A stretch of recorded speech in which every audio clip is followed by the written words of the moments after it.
Hello guys, it's Glermit here. Sorry, I thought I'd go for a bit of a different intro there, guys. So, in today's video, I've got some footage. We're going to be talking about the Raddus fleet. I'm going to show you the best fleet to use. It is situational and depending who you're facing. And we've got some footage against Executor. Now, I do already have a video as of recording this public to members. Or posted for members, sorry, which does also show this. We did some testing on a stream. Now, unfortunately, guys, I am a bit of a failmet sometimes, and I missed out one ability on here, which my opponent. See, the thing is, you don't need the stars for it, which is why I missed it. But it is actually on here. They didn't have the level 8, and what that does is, where is it? Is somewhere on here, and it's the level 6 is this one. Basically what it does is it makes it so all bounty hunter tanks taunt for 1 turn, which is very, very annoying. So that counter does still work, and you can use exactly the same strategy for dealing with the lineups without Houndstooth in the starting lineup. Now that is the very important thing to do, and I'm still going to show parts of that video here. I'll just commentate over the top of it. So in terms of the footage we have here, guys, this is in squad arena, okay, or fleet arena, and I'm going to be pausing it and playing it. It's a slightly different style video to normally, where I would normally just commentate over footage. I'm going to do this live and pause it so I can actually show you guys how to do it and explain what's going on. So this is against the Houndstooth variant. You have Houndstooth, their punishing one, and Razor Crest over here. Now we are using a different lineup compared to what we was doing in testing, if you saw that, and compared to the members video, and that is we're actually using Poe's ship here instead of Rose Tico's Star Fortress. So that's partly because my Star Fortress isn't a high star yet. I just never really got round to it. It's only 5 stars, and I'll be talking about that in another video that's going to be coming out in a few days for you guys, when we talk about Raddus versus Profundity. But I do need to upgrade it, so we decided to actually run this in here. So to give you guys an idea of how the Raddus fleet works, because even though we all have it, I'm sure many of you don't actually understand the fleet or really bother to learn the kit and mechanics. The Raddus has an ultimate, guys, which is going to be destroying both itself and the other capital ship. Think of it as the Profundity ult that's just not as good. However, how you actually get this to go up is by using an ability while you have Foresight. There you go. Whenever a resistance ally with Foresight uses special ability, reduce this by 1. So that is why we're very, very particular with the moves we're using. So Poe's ship is actually one of the fastest in the games, guys. I have him at Relic 5. I do not have 6-dot mods on him, even though I should. Just so you guys know, I do have an R9 Finn 6-dot mods, but my Scavenger Rays are 7 without 6-dot mods, and in my resistance pilots I think Relic 3 or 4, and he does not have 6-dot mods, so we can change it there. Holdo is Relic 7 with 6-dot mods. So we go inside and we're going to use the BB-8 one, because that is going to give us the Foresight back. And again, every time you use an ability with Foresight, you're reducing the capital ship's cooldown. Then they're going to mass assist, and honestly, guys, they normally go for Ray here. Sometimes they go for the, honestly, it doesn't really matter. Sometimes they go for either of these, but normally they're going for Ray. Most of the time you're going to survive. This is where some of you with lower relic resistance may struggle, so you may have to bump your Finn up to R7 to go with your JTR. Not your JTR, sorry, your Scavenger Ray. It's up to you guys to kind of find out, because I can't test that because I don't have that relic level, unfortunately. But normally I survive. And then what we're going to do is we're going to spin. Now, many of you will think this is very counterintuitive, because when you spin, you're going to gain the buffs. And as we know, Ray's Falcon is dealing damage, stacking basically. It's more damage for every buff it dispels on a special. Dengar's going to come in and remove these buffs, okay? So what we're going to do is we're going to spin. And this gives us a buff, which I'm going to bring up in the game again. And what that actually does here, guys, is it gives you thrusters. It's over here, thrust reversal. And what that does is it gives you 100% counter chance, and whenever you use a basic, you're actually going to gain 50% turn meter. And that is why we want this. This is literally the reason, guys. Obviously it would be nice if you can keep the buffs, but don't worry, we just want the thruster reversal. And then what's going to happen is we're going to use this ability here, right, which is the third ability on the Raddus. And what that is going to do is it's going to give everyone Turn Meter and Cleanse. Don't worry about the cleanse, guys, but just so you can see, let me just what have I done there, guys? Is this the same one? I think this might be the same one. I don't know what I did there.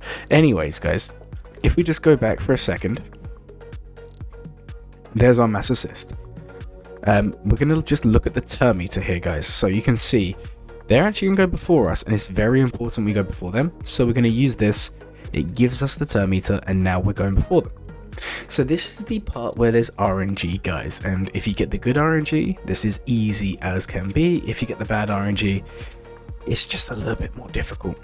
Okay, so what we're going to be doing is we're going to be using the days on the punishing one, and this has a % chance to actually remove Turn Meter from them and another ship in the game. Let me just show you here. So Resistance X-Wing, it is this ability here.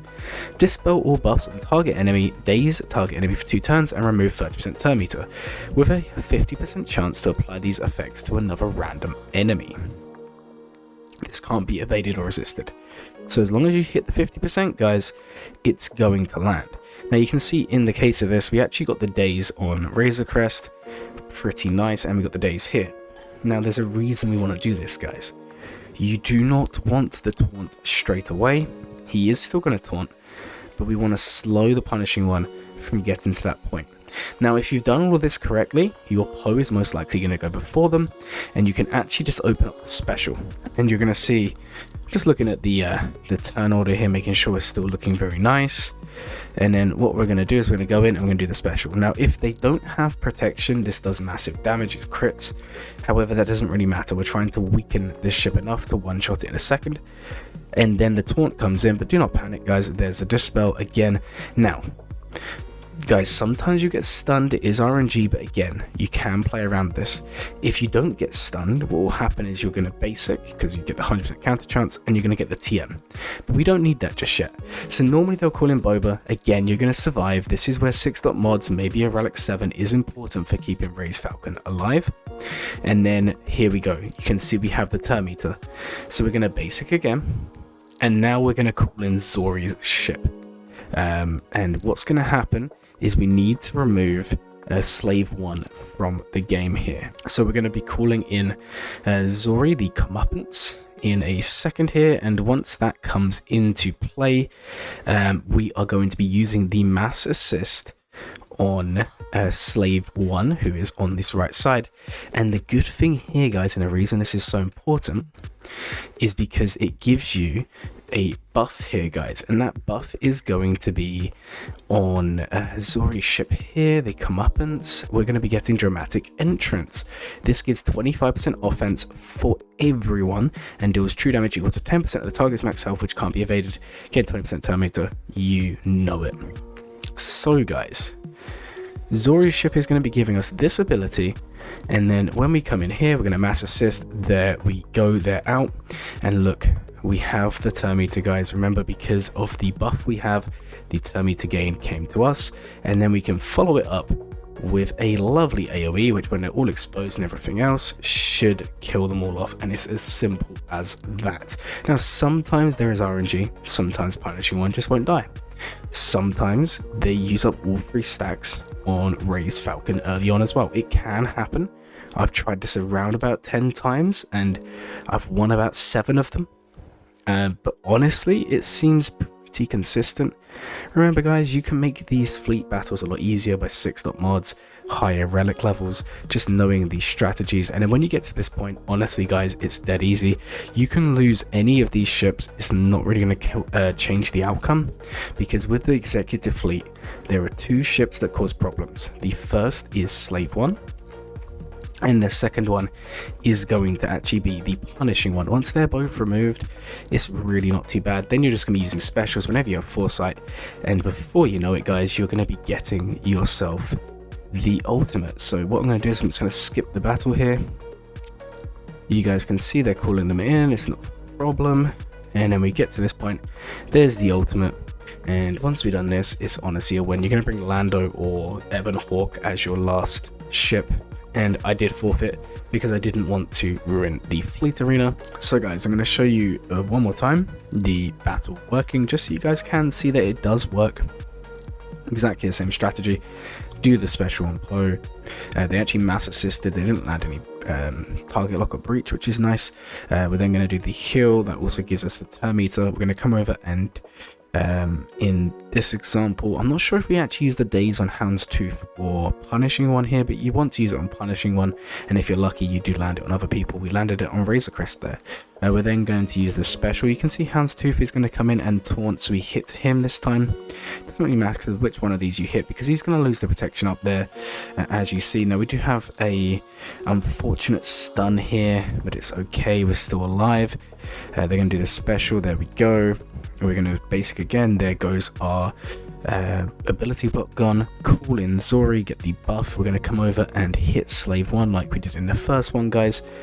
Zoom them in, and then we're going to go for the AoE, which if we're lucky will kill punishing one. And there you go, guys, that just goes to show that it can work. I'm not going to show the whole of this battle because it just plays out exactly the same way. Okay guys, so in this example I'm going to show you where it goes wrong. In that way, you guys can see that I'm not making it up, and sometimes it can go wrong, sometimes it goes well.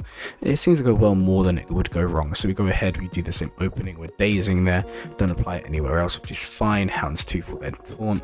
Do bear in mind, if you have a higher relic on Poe, you are going to avoid these issues of turn meter, where you're going to be faster because he's got a faster ship by default. Come in there, hit over there. Now they are going to lose the protection up, so don't worry if you don't hit the punishing one.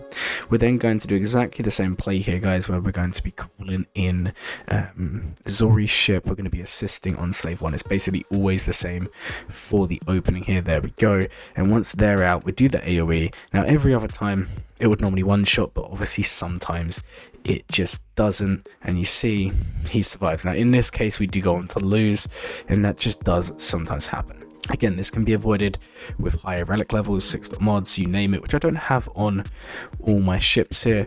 And just bear in mind, guys, all of these footage is taken from the same fleet arena battle.